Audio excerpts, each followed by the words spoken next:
Bismillahirrahmanirrahim. Assalamualaikum warahmatullahi wabarakatuh. Innal hamdalillah nahmaduhu wa nasta'inuhu wa nastaghfiruh wa nu'minu bihi wa natawakkalu alayhi wa na'udzu billahi min syururi anfusina wa min sayyiati a'malina may yahdihillahu fala mudhillalah wa may yudlilhu fala hadiyalah. Wa asyhadu an la ilaha illallah wahdahu la syarikalah wa asyhadu anna Muhammadan abduhu wa rasuluhu la nabiyya ba'dah. Wa nusalli wa nusallimu ala sayyidina wa habibina wa nabiyyina Muhammadin sallallahu alaihi wasallam wa ala alihi wa ashabihi wa ummatihi wa baraka wa sallama tasliman katsiran katsira. Amma ba'd.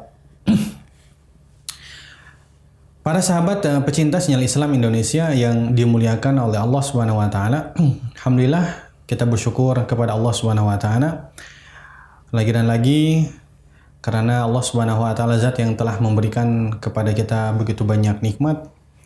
Nikmat diciptakannya kita sebagai manusia ini adalah nikmat dari Allah Subhanahu wa taala. Nikmat di antara manusia kita dipilih oleh Allah Subhanahu wa taala menjadi manusia yang mengenal Allah Subhanahu wa taala, beriman kepada Allah Subhanahu wa taala, nikmat selanjutnya. Kemudian nikmat juga di antara semua manusia yang beriman kepada Allah, Allah pilih kita sebagai umat Nabi Muhammad SAW. Ini nikmat selanjutnya. Kemudian nikmat di antara semua umat Nabi SAW, Allah pilih kita di antara umat Nabi SAW yang sibuk dalam ilmu agama. Maka di Subhanahu wa ta'ala layak kita lagi dan lagi bersyukur kepada Allah Subhanahu wa ta'ala. Alhamdulillah, kajian kita kali ini masuk ke dalam kajian mustalah hadis tingkat kedua setelah kita selesai membahas kitab Manzumah Baiquniyah, nazam karya Imam Baiquni. Kali ini kita akan membahas tentang mustalah hadis karya daripada Al-Imam Al-Hafidh Ibnu Hajar Al-Asqalani yang berjudul Nukhbatul Fikar. Kitabnya tipis ya, kitabnya ringkasan, akan tetapi memuat ilmu yang sangat banyak sekali. Nah, maka di Subhanahu wa ta'ala sebelum kita masuk ke matan ya, kitab ini, kita ingin menjelaskan terlebih dahulu bagaimana kitab Nukhbatul Fikar. Maka ulama menjelaskan kitab ini karya daripada Al-Hafidh Ibnu Hajar Al-Asqalani. Nah, nama yang mungkin kita sudah tidak asing lagi dengan nama beliau. Yang sibuk dalam ilmu hadis akan mengenal beliau. Siapa yang tidak kenal dengan kitab Fathul Bari, Syarah Sahih Al-Bukhari.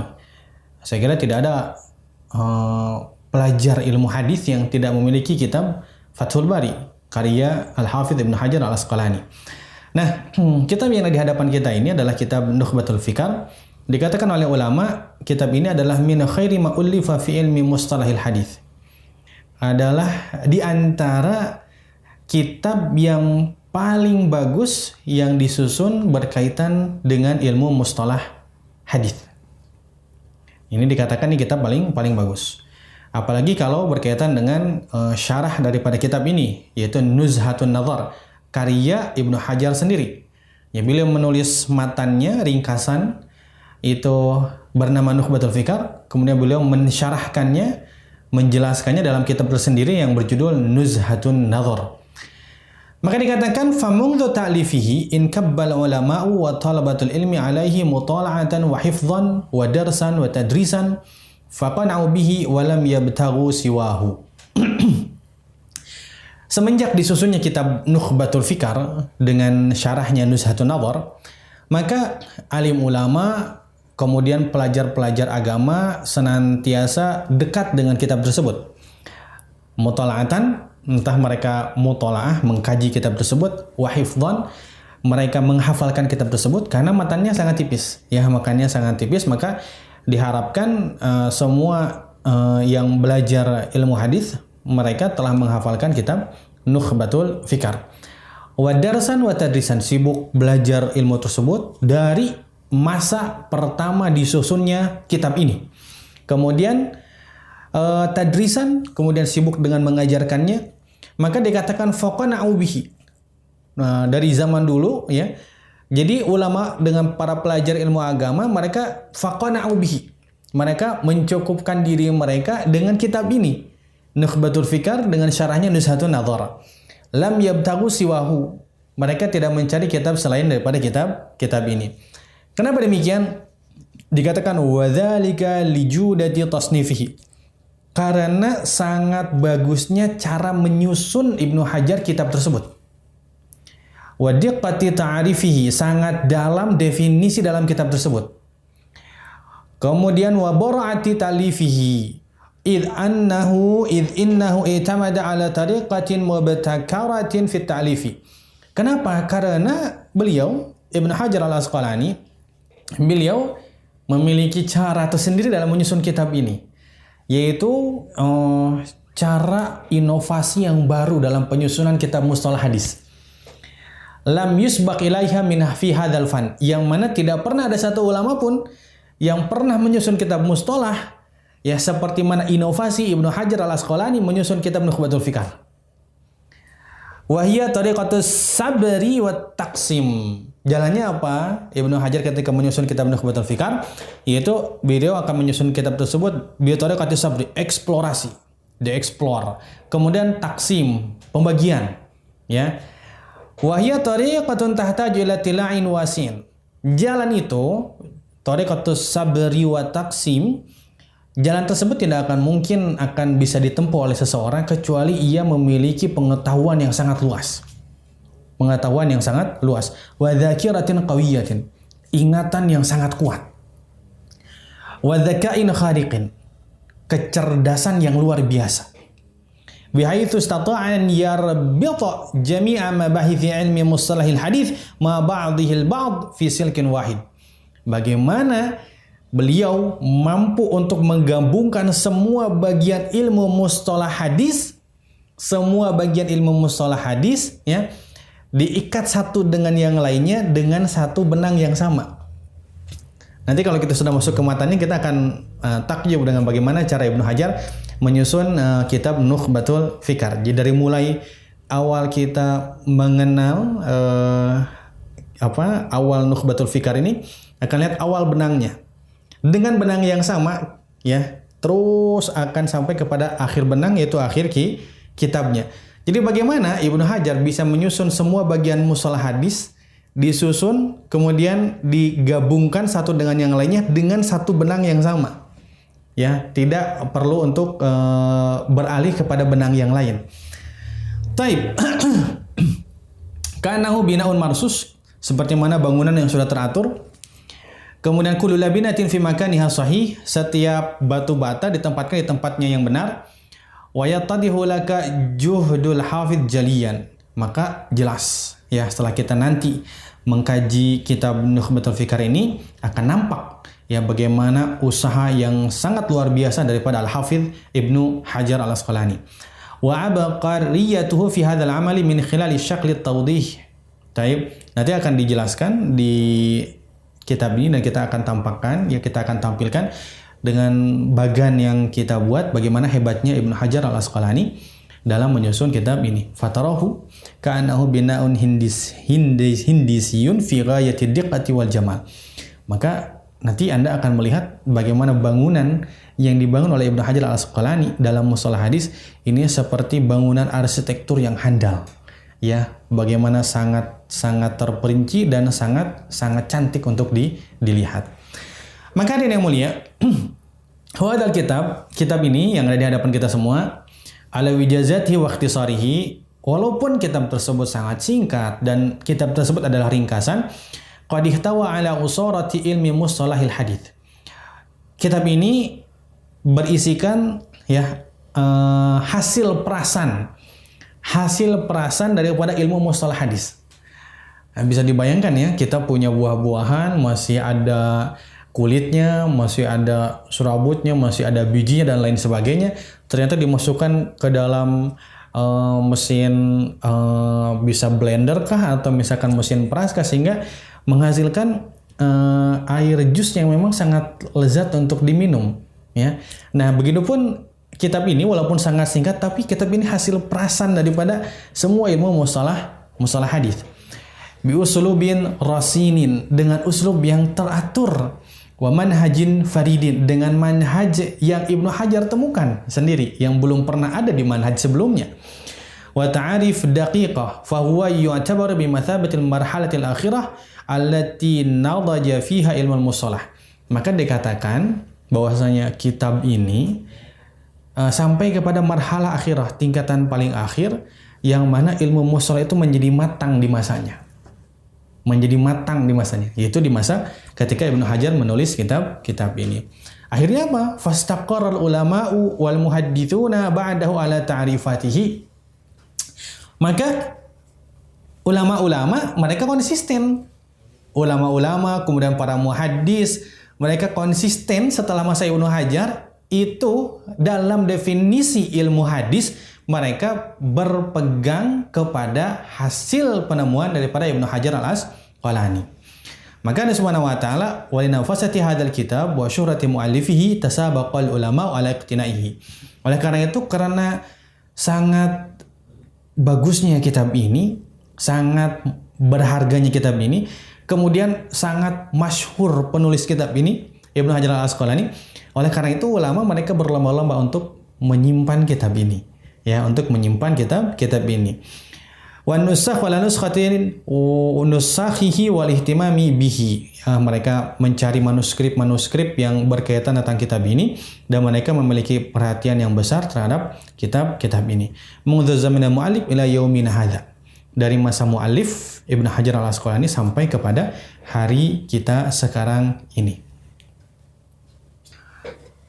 Nah, jadi kelebihan daripada kitab ini ya diantaranya adalah kitab ini mencakup kepada macam-macam daripada ilmu hadis ya. Kitab ini mencakup daripada macam-macam ilmu hadis.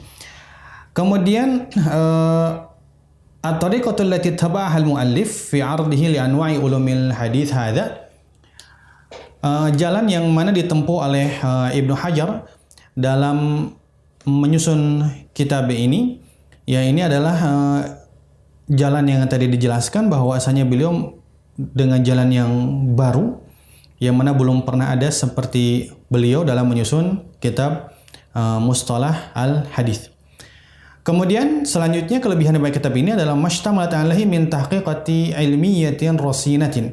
Jadi di dalamnya Ibnu Hajar mentahqiq ya pendapat-pendapat alim ulama yang berkaitan tentang ilmu mustalah hadis. La tujadu fi siwahu min muallafati hadzal fan. Yang mana tidak ditemukan dalam tulisan-tulisan yang berkaitan tentang ilmu ini. Jadi Ibnu Hajar mentahqiq ya, memilih mana pendapat yang lebih benar di antara pendapat-pendapat ulama yang berkaitan dengan masalah mustalah hadis. Kemudian kelebihan kitab ini juga adalah maji'uha mukhtasaratan. Kitab ini datang di hadapan kita ya, itu sebagai satu ringkasan kitab yang sangat tipis. Maka kitab ini fajamaat bainal ibtikar wa tahqiq wal ikhtisar. Jadi kitab ini mengumpulkan tiga inti ya. Yang pertama ibtikar, inovasi Ibnu Hajar dalam menyusun kitab mustalah. Yang kedua tahqiq, Ibnu Hajar memilih mana pendapat yang benar di antara pendapat alim ulama dalam mustalah hadis. Yang ketiga adalah ikhtisar. Kitab ini sangat ringkas sehingga layak untuk kita pelajari kitab ini sebagai marhalah ibtidaiyah atau marhalah permulaan. Baik, kita akan mengenal sekarang pribadi Al-Hafidz Ibnu Hajar al-Asqalani sebelum kita masuk ke dalam kitabnya. Kita mengenal Ibnu Hajar al-Asqalani dengan nama Ibnu Hajar ya, dengan nama Ibnu Hajar. Nama beliau adalah Ahmad Ibnu Ali ibni Muhammad ibni Hajar al-Asqalani. Ya, jadi Ahmad bin Ali itu nama beliau, kemudian nisbatnya adalah kepada kakek beliau itu Ibnu Hajar. Asqalani Asy-Syafi'i al-Misri. Dari Asqalan ya, daerah negeri Mesir. Kemudian Asy-Syafi'i karena mazhab fikih beliau adalah Asy-Syafi'i, mazhab Syafi'i. Kunyatuhu Abul Fadli, ya, kunyah daripada beliau adalah Abul Fadl. Wa laqabuhu Syihabuddin. Laqab atau julukan Ibnu Hajar ini adalah Syihabuddin. Jadi kalau di Arab ini mutaakhir ya, di Arab mutaqaddim mereka jarang mengenal laqab ya. Nah, mutaakhir mereka sering disematkan laqab. Jadi kita dalam seseorang atau zat insan itu kita mengenal namanya ya, kemudian kita mengenal kunyahnya, kemudian kita mengenal laqabnya. 3, nama, kunyah, dan laqab. Kemudian beliau lahir pada bulan Sya'ban tahun 773 Hijriah. Di antara guru Ibnu Hajar Al-Asqalani yaitu Abul Hasan Al-Haythami. Abul Hasan Al-Haythami. Kemudian ini yang masyhur saya kita jelaskan, guru-guru beliau yang masyhur. Al-Haythami ini guru beliau, ya, guru beliau. Ini ulama hadis di zamannya. Kemudian Ibnu Al-Mulaqin. Ibnu Al-Mulaqin. Ini juga di antara ulama fiqih, juga ulama usul ya, terkenal di zamannya. Sirajuddin Al-Bulqini, ulama fikih di masanya. Kemudian Zainuddin Al-Iraqi.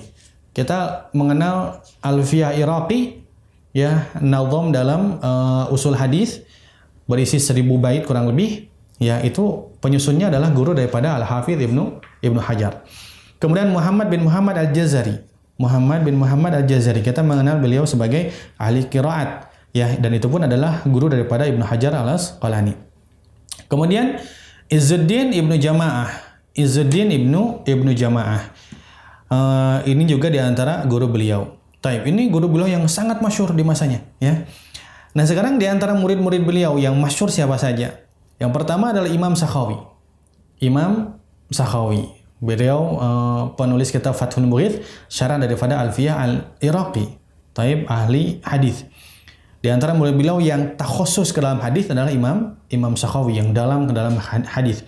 Kemudian Imam Zakaria Al-Ansari. Siapa yang tidak kenal beliau ya dalam ilmu fiqih, terutama dalam fikih Syafi'i, kita mengenal nama beliau Zakaria Al-Ansari.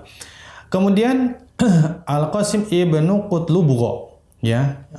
Beliau di antara pensyarah daripada kitab Nuzhatun Nazar, beliau ta'alikan juga. Ini adalah murid daripada Ibnu Hajar Al-Asqalani. Tapi kita ingin mengenal selain kitab Nukhbatul Fikar dan Fathul Bari, ini kitab apa saja yang dikarang oleh Al-Hafidz Ibnu Hajar Al-Asqalani. Yang pertama adalah tadi Fathul Bari bi Syarh Sahih Al-Bukhari. Ya, ini kitab yang sangat berharga sekali, yang hampir ulama seluruh dunia memiliki kitab tersebut. Yang kedua adalah Talkhis Al-Habir. Ya, Talkhis Al-Habir lebih cenderung kepada takhrij kitab yang berkaitan dengan fikih. Kemudian Tahdzibut Tahdzib, kita berkaitan dengan biografi rijal hadis. Taqribut Tahdzib ini adalah ringkasan ataupun rangkuman daripada kitab Tahdzibut Tahdzib. Lisanul Mizan ya, sama berkaitan dengan biografi rawi hadis. Kemudian Nuzhatun Nazar, ini yang merupakan syarah daripada kitab Nukhbatul Fikar. Kemudian Ta'jilul Manfa'ah bi Zawaidi Rijalil A'immatil Arba'ah. Kemudian Inba'ul Ghumar, dan selain daripada itu semua ya, ini adalah di antara hasil karya Ibnu Hajar Al-Asqalani, dan masih banyak lagi yang lainnya yang tidak bisa disebutkan di sini. Ini mungkin yang paling dikenal oleh ulama dan santri sekarang ini. Kemudian Al-Hafidz Ibnu Hajar meninggal dunia ya pada malam Sabtu ya, tanggal 27 Zulhijjah tahun 852 Hijriah, dan beliau dimakamkan di Kairo ya, di Mesir, rahimahullahu taala rahmatan wasi'atan.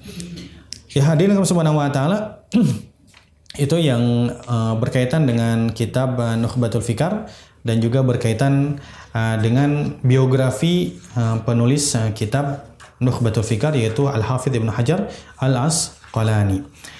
Baiklah subhanahu wa ta'ala, kita mengenal muqaddimah kitab Nukhbatul Fikar, karya daripada Ibnu Hajar Al-Asqalani. Taib, Al-Hafidz Ibnu Hajar Al-Asqalani berkata dalam muqaddimahnya, Alhamdulillahilladzi lam yazal aliman qadiran wa sallallahu ala sayyidina Muhammadin alladhi arsalahu ilan nasi basyiran wa nadhira wa ala ali Muhammadin wa sahbihi wa sallama tasliman katsira.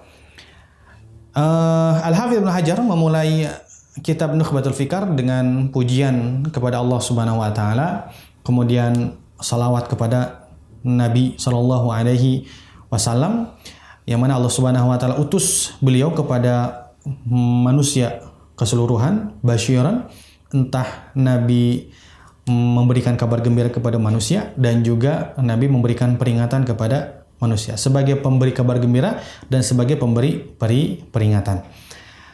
Kemudian amma ba'du, beliau menjelaskan fa inna tasanifa fi istilahi ahli al-hadithi qad kathurat. Mukadimahnya beliau menjelaskan bahwasanya sesungguhnya karya-karya tulis yang berkaitan dengan mustalah hadis qad kathurat itu sungguh banyak. Jadi di masa Ibnu Hajar Al-Asqalani, jadi karya tulis yang berkaitan dengan ilmu mustalah hadis itu banyak sekali. Ya, qad kathurat wa busitat. Kemudian banyak, kemudian disyarahkan dengan syarah yang demikian panjang. Jadi di masa itu tulisan tentang ilmu mustalah hadis itu banyak, kemudian ada yang mensyarahkannya dengan syarah yang besar dan panjang. Kemudian waktu sirat, dan juga ada yang membuat karya tulis berkaitan dengan ilmu mustalah hadis, ada juga yang berupa ringkasan. Nah, maka hadirin yang Allah Subhanahu wa taala, apa saja karya tulis yang masyhur yang disebut oleh Ibnu Hajar Al-Asqalani di masa beliau, dipelajari oleh pelajar-pelajar hadis di zaman beliau, dan apa saja ringkasannya dan lain sebagainya, kita akan bahas pada pertemuan yang akan datang. Hadza akhiruhu wallahu a'lam wa sallallahu alaihi Muhammadin nabiyil ummi wa ala alihi washabihi ajmain. Subhanakallahumma wa bihamdika asyhadu an la ilaha illa anta astaghfiruka wa atubu ilaik. Assalamualaikum warahmatullahi wabarakatuh.